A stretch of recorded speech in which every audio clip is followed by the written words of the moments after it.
So here I am back in the workshop. It's February the 1st, 2016. I'm in here with this Seagull that I never quite finished earlier last year.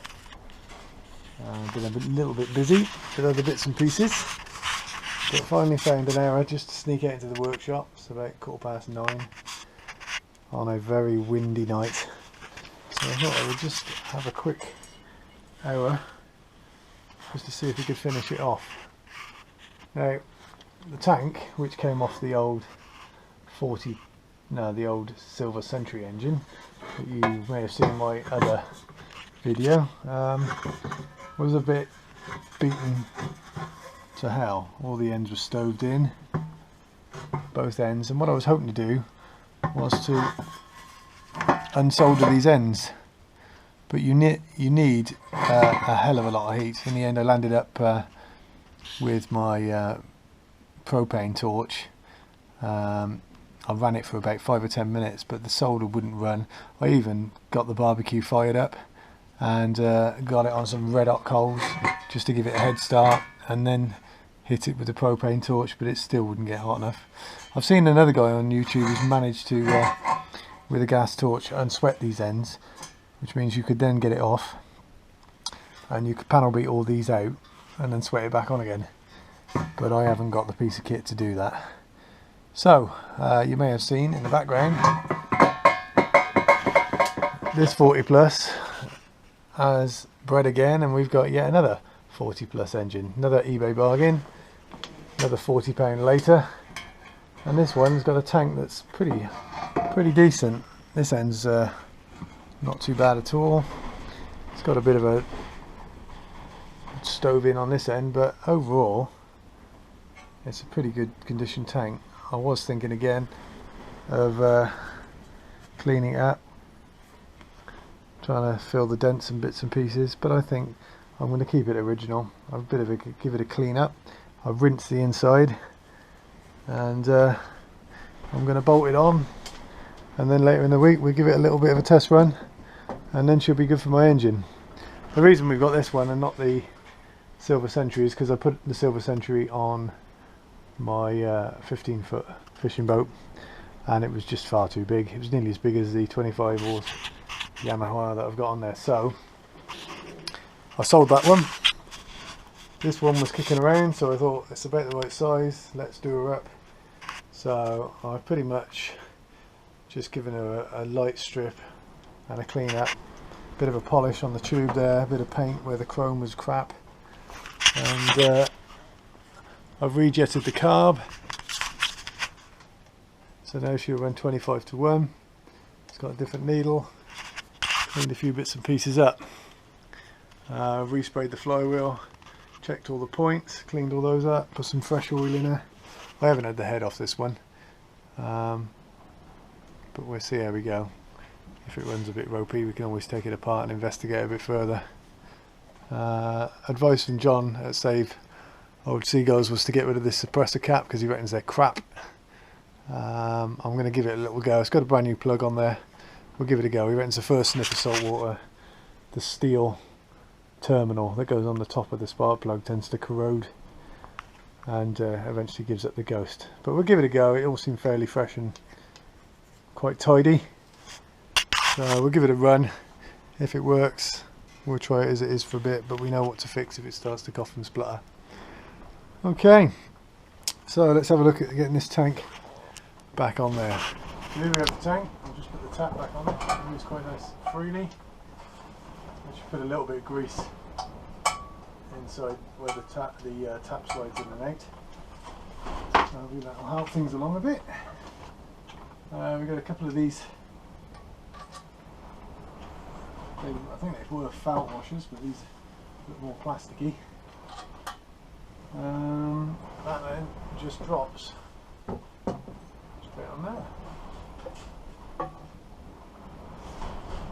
I just looked back at the details on this engine from when I was last playing with it. It's a Seagull 40 plus, manufactured in 1970, so it's 45 years old.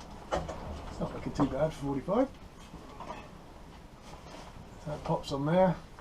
We've got a couple of spring washers. That one goes on this side. You may notice, unlike the Silver Century I rebuilt, it's got these two pins either side of the tank, and I'm guessing this is where you're meant to lay the tank down when you're getting it on and off the boat and doing your bits and pieces, rigging up. So that protects the tank from getting all these big dented marks all over it. Obviously some people don't subscribe to that, or they drop it and it just stoves the end in, so this end looks a bit ropey. That end isn't too bad at all, so not for a 45-year-old engine anyway. Well, I don't know whether that one's 45, but it won't look too bad on this engine. So I'll just nip these up.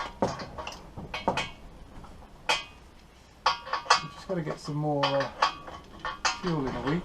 I'm going to drop some two-stroke oil in it and a bit of fuel, and we'll give it a go. Still got my starter cord. Topped her all up with oil, so and she hasn't leaked on the workshop floor. It says in the manual that a bit of oil leaking is permissible with these. Apparently the gearbox oil goes a bit milky white after time because of the seawater gets in there, but again that's perfectly okay apparently. Okay.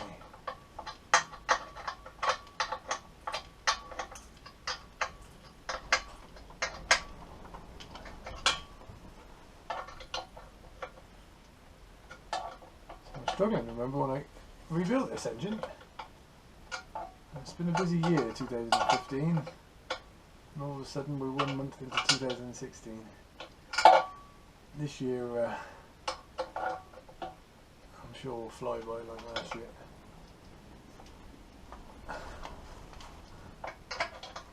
Try and keep it as jam-packed as we can. So we'll just nip those up, tight's tight.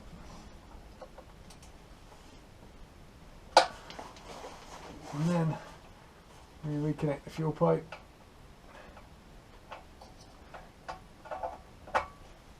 Always feel a little bit awkward, these fuel pipes. Don't really want to go in the right direction. Don't really want to cross thread any of this. So I'll keep a bit of tension on it whilst I'm tightening it up. Another spanner on the car boot sail.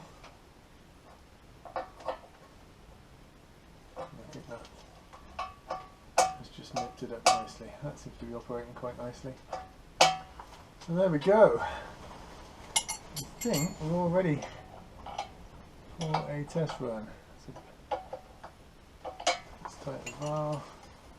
I've noticed that I've got my securing pin in the wrong way around.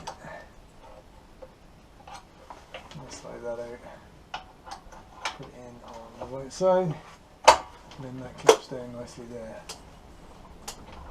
Brilliant stuff. Throttles full and free.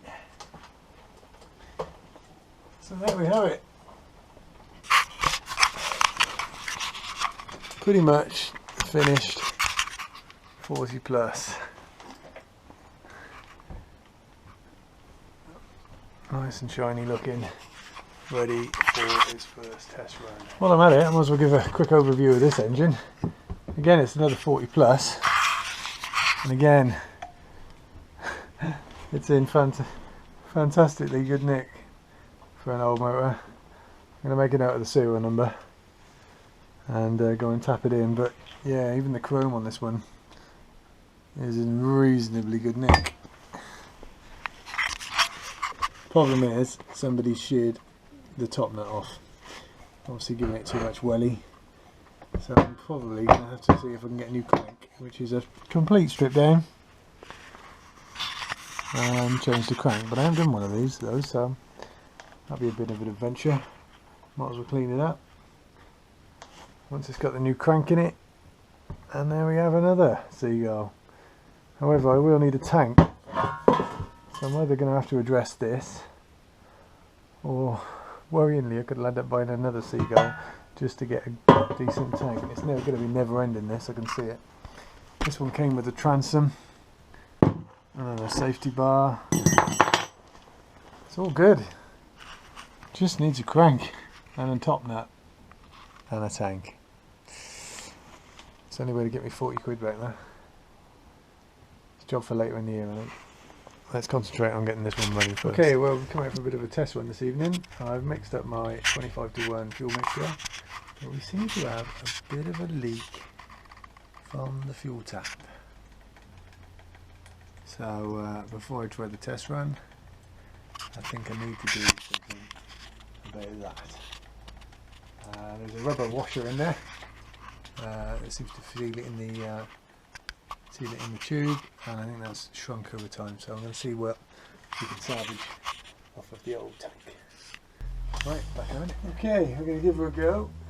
As it says in the manual, I'm going to flood the carb, so tickle it a bit there, choke full on, fuel tap on there. I've found that it was the leaking cork gasket in there, so I put something, I've been a bit naughty, I put some PTFE tape around it for now, which could the blockage, but I should get a new cork seal to go in there. I've taken the spring off so this doesn't land up chopping my shins off. That's the idea anyway. So let's give it a little whirl and see whether she'll fire up. Here we go. That wasn't a very good start.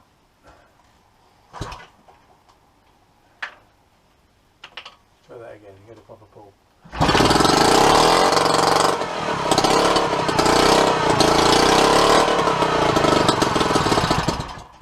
Seems okay. Yeah, let's just check it once more, make sure it wasn't a fluke. Make sure the carb's flooded up, full throttle, chokes on. Let's see what happens.